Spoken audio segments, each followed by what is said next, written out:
welcome back or welcome to the You at Your Best podcast. I'm your host, Morgan. For this week's episode, I have been really struggling to figure out what I want to talk about, as I do quite often, and I've been feeling like anything that I think of, any topic that I try to talk about, it's not good enough. I feel like it has to be perfect, and I've realized that it doesn't matter. Anything that I talk about is going to be important, even if it's not the most well-produced, or I am not saying the most perfect words or explaining it in the most perfect way. Even if I struggle a little bit to explain what I'm trying to say, what matters at the end of the day is what I want to talk about and staying on that topic and not thinking about the millions of things that I could be talking about, trying to stay on that specific topic. And that's really hard for me. I really struggle with staying on one specific topic because there's so many things that I could be talking about, or I find myself thinking like, this isn't even that important, but it is. It's all important. And I have a million things that I could talk about. I just got to talk about them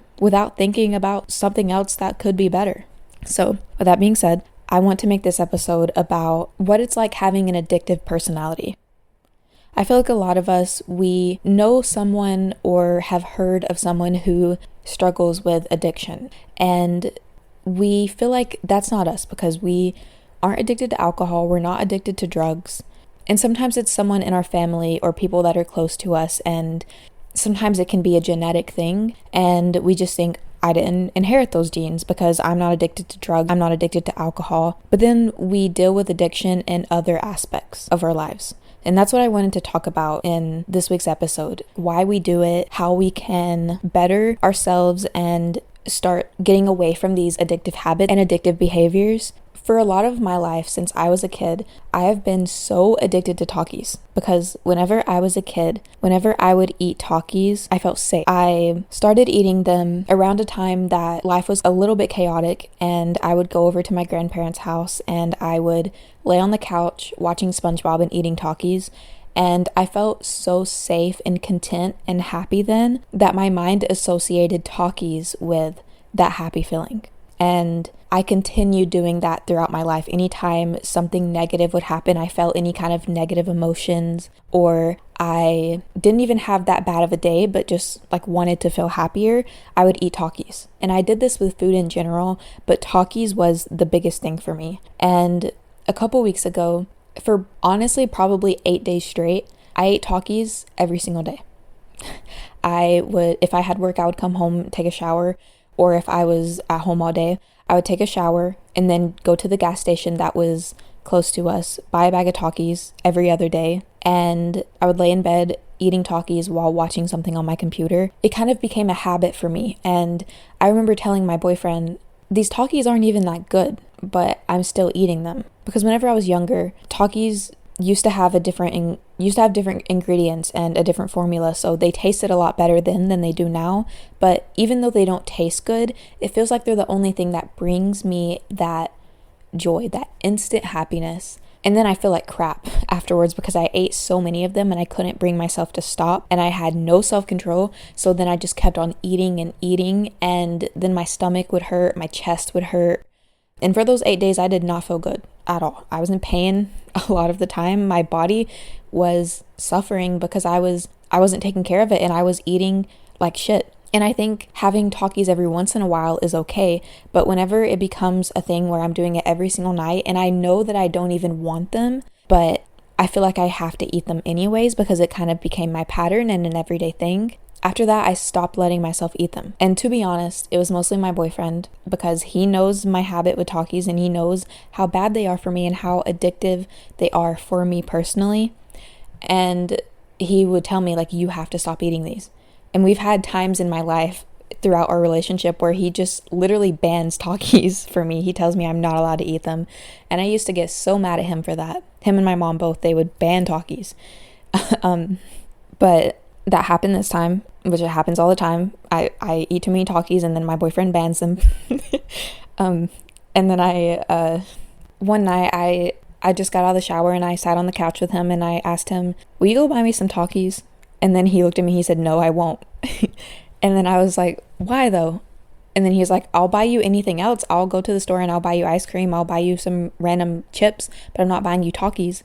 And then I was like, but they're the same amount of bad for me. Like, eating ice cream is just as bad for me as eating Takis is. And then he said, not for you, because for me, eating Takis is 10 times worse than eating ice cream, because when I eat ice cream, I'm not going to eat the whole thing of it. Whenever I'm eating Takis, I'm going to keep on eating them until I'm in so much pain that I have to stop. So he was like, I'll get you something, but I'm not getting you Takis. And I was like disappointed, because I felt like I needed Takis to make me feel a little bit better, because that day was kind of a crappy day. And I know that this is an issue for me. And because of that, and also because of my boyfriend, because I don't have as much self-control, I am doing better at not falling into those habits, those addictive habits, just because it makes me feel happier. And I think it's important to say that it's okay to do that sometimes. Every once in a while, it's okay for me to have a bag of Takis. It's not going to kill me. And if I had a really shitty day and I just need to wind down, it's okay for me to have a bag of Takis and lay in bed after we put our baby to sleep and watch something on my computer every once in a while. But doing it every single day, that's not okay for me to do. And I'm well aware that it's not okay, even though I continue to do it.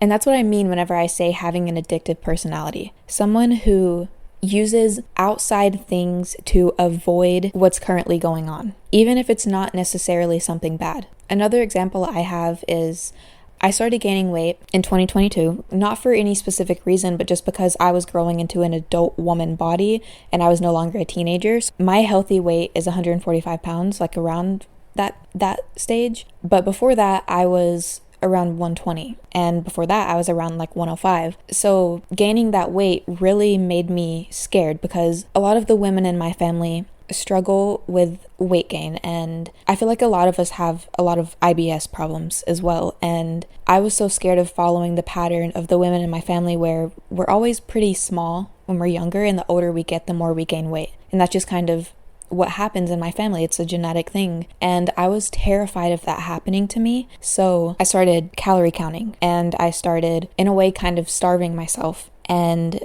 I remember I would aggressively work out, and after I got done working out, I would bawl my eyes out if my stomach wasn't flat after I got done working out. And I don't have a flat stomach. I'm never going to have a flat stomach. That's just kind of how my body is built. My ribs are very prominent and you can see them, which means that I'm never going to have a flat stomach. And even whenever I was a kid and I had a very flat stomach, you could still see my ribs. So it's never completely flat. And I also have like a little pouch, whatever it is, because I'm a woman, and that's pretty normal to have that. That's where my ovaries are.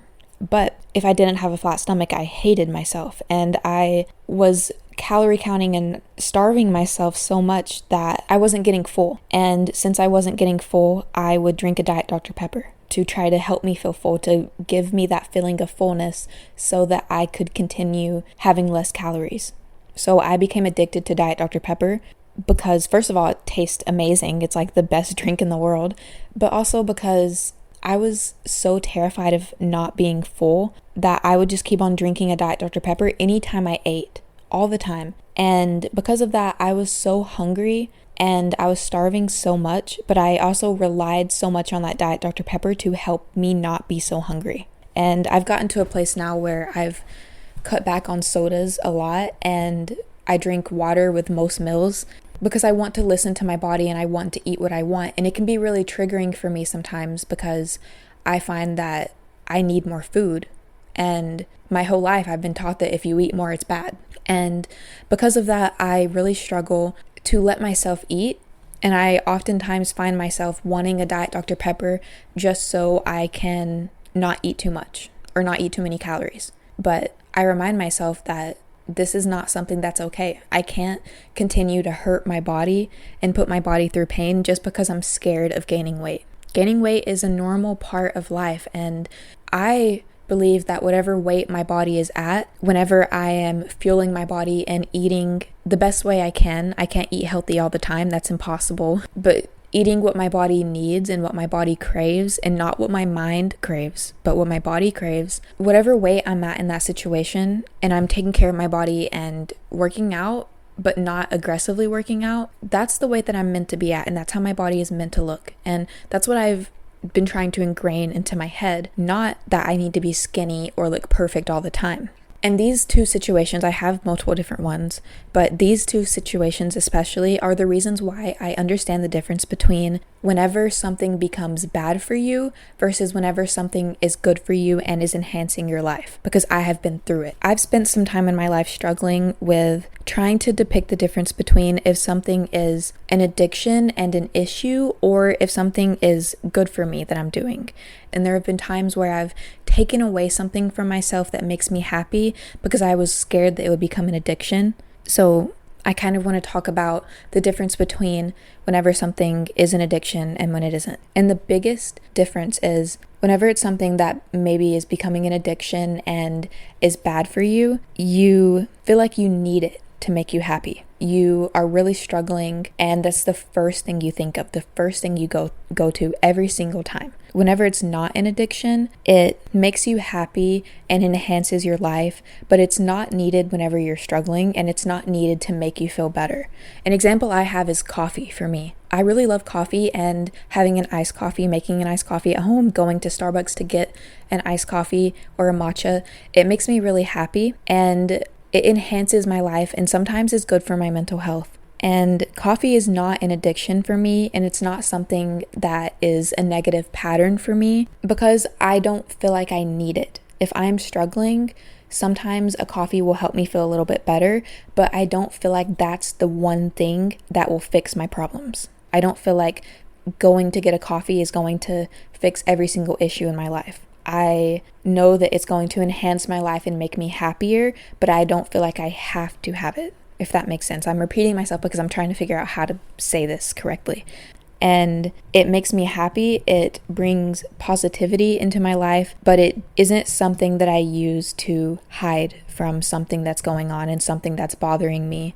Or even if it's just like I had a kind of bad day, but it wasn't horrible and I just like need something. If it's the first thing that comes to my head, like with talkies, whenever I'm having a bad day or I want to feel better, every single time, and I constantly end up doing it and I can't stop myself once I start, that's an addiction. If it comes to my head and I'm like, hey, that'll make me feel better, but I don't need it, then it's okay. Because like me with coffee, I can go a couple days without having it and I'm totally fine. I had coffee today, but the past 3 days before that I didn't, and everything was fine.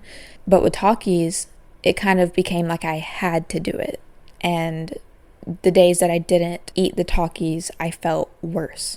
And people with addictive personalities, a lot of the time it's because we have had hardship in our lives and we didn't know how to deal with those things, or we didn't have the correct resources to help us deal with those things. So we started finding unhealthy coping mechanisms that made us feel better. And that's kind of human nature. We want to make ourselves feel better, and if we don't have the right resources and we don't have the correct information or people in our lives to help us through something that's really difficult, we will do what we can to try to find ways to be better. And that's how a lot of people end up addicted to drugs and alcohol. And so many people judge those people, but it's a normal human thing to happen. And a lot of the time they will judge that person when reality is it's not that person's fault that they're going through that addictive behavior.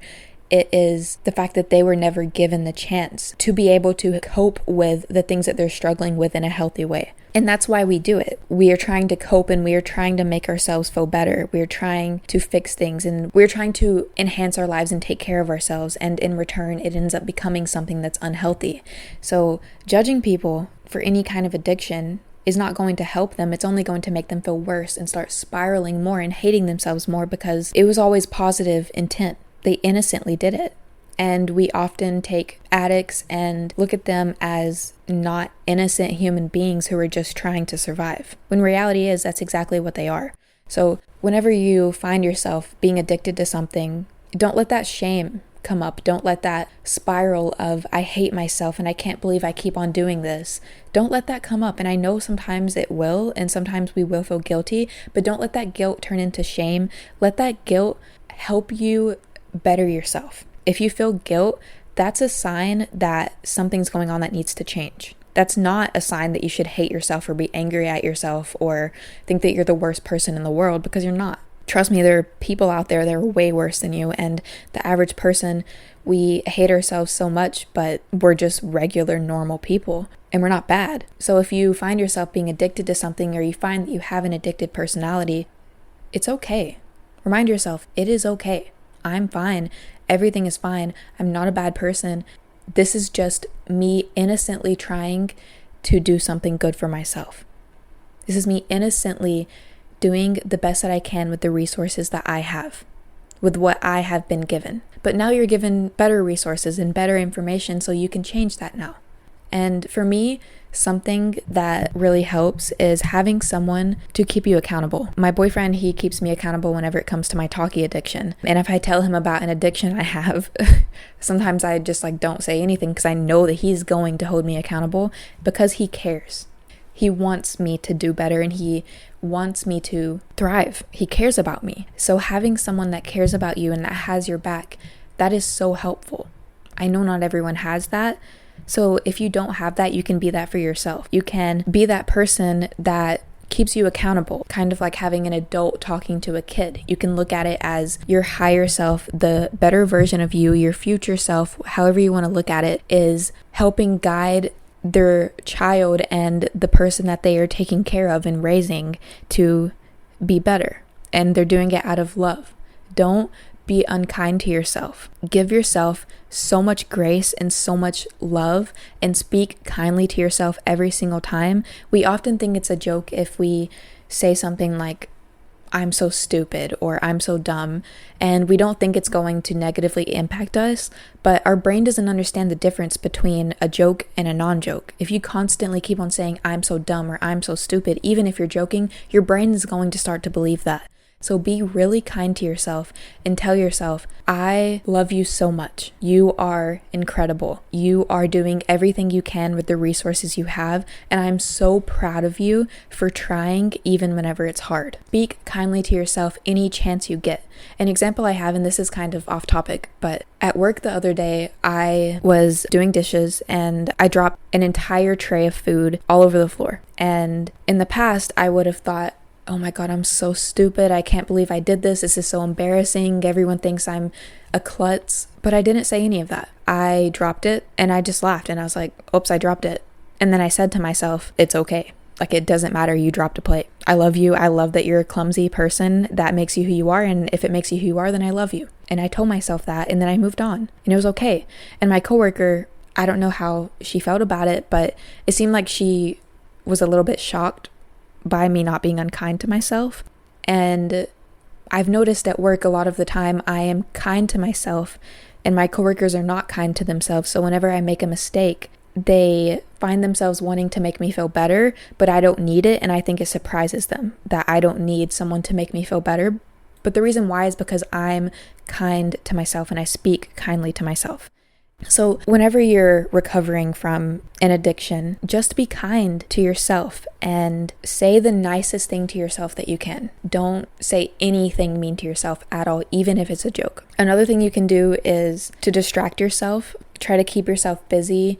And this is something that's only temporary. I wouldn't recommend doing this every single time because it can be really hard if you're constantly relying on distractions, because in that case, if you don't have a distraction, then you will just go straight back to it. But in times where it's really bad and it's really hard, in that moment, distract yourself. Try to find something. For me, if I find myself really wanting talkies, I will go to my boyfriend and ask him if he wants to watch a movie and we can watch a movie together. Or I will read a book or work on my baby's baby book, do some kind of craft, or make a podcast episode. I will do things that bring me joy, that are distracting me so that I'm not focused on the thing that's negative. And that's a good thing to do in the meantime, but please don't continue doing that because it will eventually become where you rely on the distractions and then that becomes an addiction too, and that's not healthy. But in the moment, whenever it's really bad, you can do that. And then afterwards, try to focus on understanding why you have this addiction. For me, my addiction to talkies,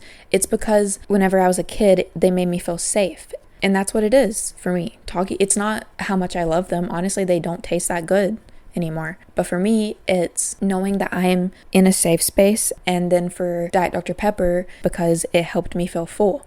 So journal or sit there and think and just try to figure out why it is that you are like this, why it makes you feel that way. And what I would do if you just have no clue and you have no idea where to start whenever it comes to that is get out a journal and just start writing about your talkie addiction. Like start writing, I said talkie addiction, but whatever addiction it is that you have, start writing about how it makes you feel. Like for me, I would write talkies make me feel happy, and I would write about why they make me feel happy, or write about why I needed to eat them in the first place. And you can keep a log too. I've heard that that's really helpful. Anytime you feel triggered to go back to that addiction, write it down, write down the reason, the time where you're at, what happened to trigger that. And then over time, you'll start seeing the pattern, and it'll help you understand why you did it. As you're journaling, go back to your childhood, do more shadow work, listen to your intuition, and just try to get to the deep-rooted reason why this is a problem for you. And the next thing, a good way to get rid of an addiction is to enhance your life. Find the life that makes you genuinely happy. And this takes a lot of time and a lot of getting to know yourself, a lot of journaling, a lot of processing emotions and things that are going on. If you need to go to therapy for that, it's really helpful. I go to therapy. I see a psychologist. I don't see him very often because I prefer to do it in person, which means he has less openings for me, but it is really helpful. And figure out what it is that you want in life. And for me, I really enjoy my life with my family. I really enjoy pouring into my family, pouring into my baby, pouring into my boyfriend, pouring into us as a whole. Having that purpose in life will help you get rid of the addiction, because a lot of people, we find that we are addicted to things whenever we feel like there's no point in our lives and we feel like there's no purpose, there's no reason. So having purpose in your life, whether that's religion or something that's bigger than you. My psychologist was actually talking to me about this the other day. Finding something that's bigger than you to distract you from your own problems, that's really great. Because whenever we're in our own head and in our own problems and we're isolated from everything else around us, and we also were never really given words that were put into our heads that's good for us, if that makes sense, we start with these addictive behaviors because we're trying to cope with how hard life is. But if you find something that's bigger than you, like joining some kind of club or volunteering somewhere or finding religion that really speaks to you, start going to church if that's something that you love.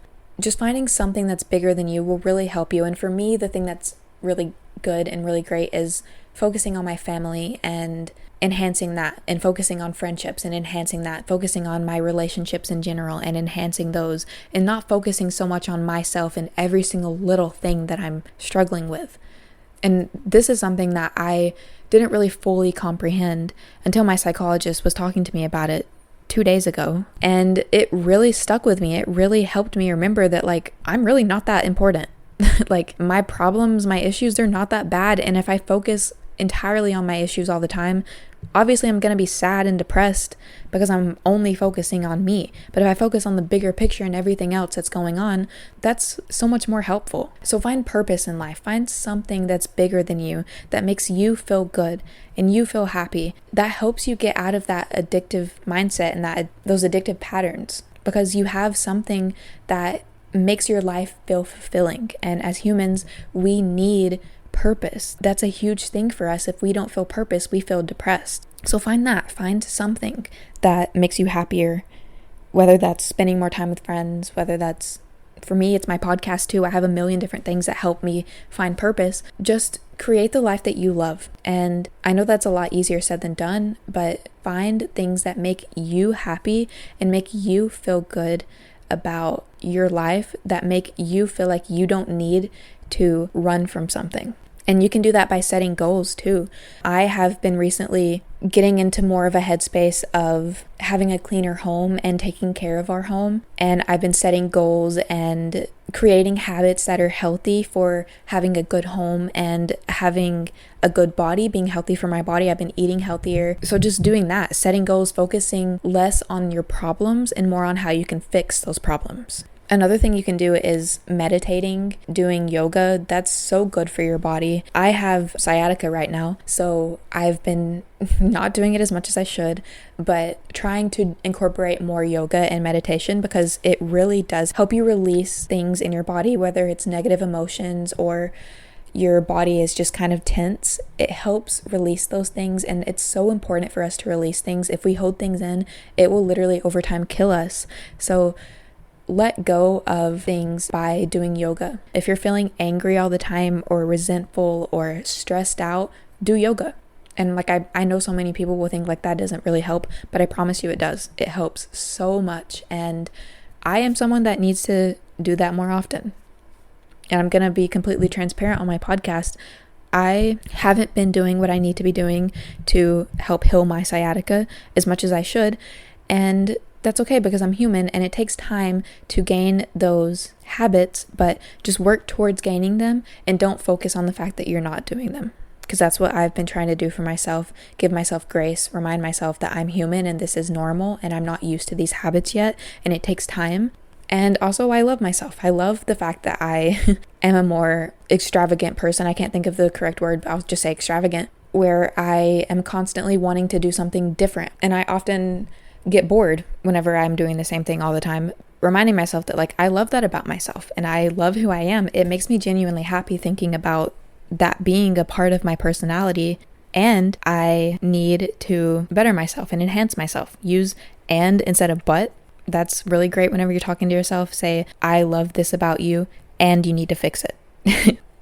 I think that's the best way to get out of an addictive pattern and to stay out of it. Whenever we're unkind to ourselves, we lose hope. And whenever you lose hope, you kind of feel like there's no point. Whenever we lose hope, we kind of lose purpose. And if you feel like there's no purpose in your life, then you feel like, what's the point in me even trying to better myself whenever there's nothing good for me out there anyways? So just be kind to yourself and help yourself gain that hope and that purpose. It'll take time and it's a really long journey, but you'll get there. Okay, I think that's it for this week's episode. I really hope you enjoyed it. I really hope this helped you have a better headspace, a better mindset. My psychologist was telling me that I have really negative voices in my head because I've never really had someone positive in my head. So I hope that I can be a positive voice in your head. If you could, please share my podcast, give me a 5-star review on Spotify, rate it on Apple Podcasts. Help me get my podcast out there. Help me help more people that need a more positive voice in their head. Thank you so much for listening. I'll see you next Sunday.